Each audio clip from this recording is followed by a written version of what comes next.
Hi everyone, this is Nicole, and in this video we will learn how to play sound effects on elementary. So the first step would be to create your page.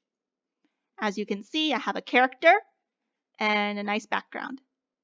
What I want to happen is when I click on the drummer boy to play the sound effect. So to add a sound effect to the page, you will want to click on the Sounds tab, go to Sound Effects, select the sound effect that you want. In this case, I want to play a tap snare sound. You can preview it. And if you like it, you can add it to your page. The sound effect is now on your page, but it's not playing. In order to play the sound effect, you will need to go to the event graph. So click on the event graph button at the top. This will flip the page to the event graph side.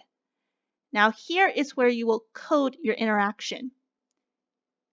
The interaction I want is when I click on the character, I play the sound. So I will need 3 blocks, the character, on click, and the play sound effect block.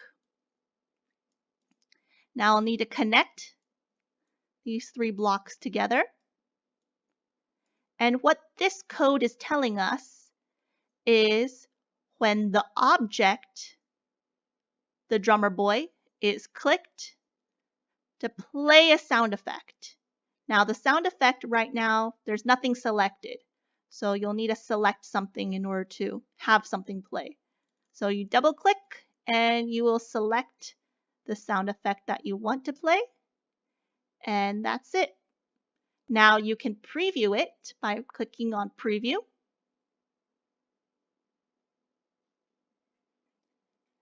And you see it's glowing, which means it can be clicked. And when you click on it, every time I click, you can hear the sound effect being played. Thanks for watching this video. Give it a like or subscribe to get all the new updates on tutorials and ideas on how to make interactive stories on elementary. Bye-bye!